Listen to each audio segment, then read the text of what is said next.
guys, I'm Layla, and welcome to Raid Lore Stories. Today's lore story is going to be for Countess Lix. Now, initially, her and Ashlon did have an original lore story, but since Raid has been updating the lore stories in the game, it looks like they now have a new lore story. We're going to read it now live, and I hope you enjoy. Even among demon spawn, there are few denizens of Enethrad that mortals hold in as much fear as Countess Lix. For the matters which she holds hellish sovereignty over, disease, plague, and infection, are ever-present curses upon the living. Whenever a pandemic sweeps through Teleria, wherever crops wither with blight, when water stagnates and boils festers, there the dreaded Countess draws her strength. Her particular affinity for disease is a fortunate trait for a being of evil to possess, for Teleria is always experiencing an outbreak of some form of plague or another, and these are a source of strength to Lix. She does not merely act as a harbinger of infection, however. As far as her fellow demon spawn are concerned, Countess Lix is a figure of tragedy and a cautionary tale for those who find their thoughts lingering on anything that is not service towards Siroth, or devastation wreaked upon Teleria. In the great wars that rage as Siroth sought to exert control over Teleria, she showed herself a deadly fighter and, above all, a wickedly sharp strategist and general. Great were her victories, and great were the rewards Siroth bestowed for them. Most notably, she was raised up within the blasphemous nobility of Enethrad, granted the title of Countess and corresponding fiefdoms in that terrible dimension. It seems as though Lix would carry on and secure a place as first among the demon spawn, Siroth's favored general and dealer of death. But Siroth could not have anticipated the fate that eventually befell the cursed Countess. Lufmeya fought back against Siroth's depredations, her own heroes, warriors of light, taking the battle to the legions of darkness.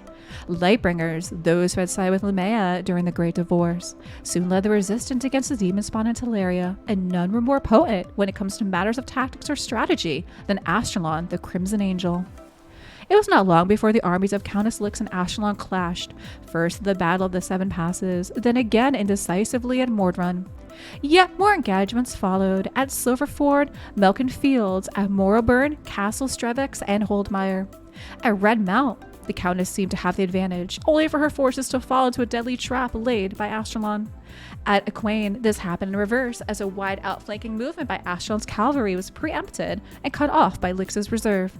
Again and again, the armies of the two great generals clashed, and again the battles ended in a stalemate, or a Pyrrhic victory for one or the other. It could not continue forever. Finally, at the Battle of the Twin Spires, Lix and Ashlon met in personal combat.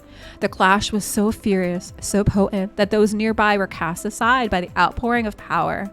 Back and forth the pair strove until Lix took flight, seeking advantage in the air. Ashlon pursued, the pair hurtling into the heavens before he was able to catch her. The skies were filled with thunder, and verdant and crimson energies lit the clouds as the remnants of both armies broke off, looking upward in a vain attempt to follow the titanic duel. For night and day, the duo fought uninterrupted. Countess Lix eventually returned to her followers. She said nothing of what happened, nor even if she had been triumphant. It appeared that her mind was occupied by other matters. Her campaigns petered out, and even the plagues that followed her lost their potency. Then news arrived that Ashlon's army was on the march once more. A terrible determination entered the Countess. Fate, however, would keep her from meeting Ashlon on the battlefield again. The war for Teleria was going poorly, and Siroth had need of Lix's demon spawn elsewhere. And so, with a heavy heart, she marched away, swearing as she did that she would one day see Ashlon again. Most fellow demon spawn assume Countess Lix seeks the destruction of her Lightbringer nemesis. But there are some scrupulous rumors that there is something more to the rivalry, a particular bond born out of their mutual enmity. If that is the case, it would bring Siroth's terrible wrath upon Lix. Yet it seems the Countess is willing to run that risk for her opposite number, for to this day, she strives to encounter the Crimson Angel once again. It will not rest until they are reunited. Okay, well again, with this story, I like how they make them a pair. They make them a tandem in some ways. This one definitely is much more fleshed out than how the original story was for the two of them. But guys, I would love to know what you think for this story for Countess Lix. As of right now, I don't believe that they gave Ashlon his own either, which if they did, it would be from his point of view, right? So drop me some comments down below on what you think of this story for basically Countess Lix and kind of introducing Ashlon into this as well. And thanks so much for watching.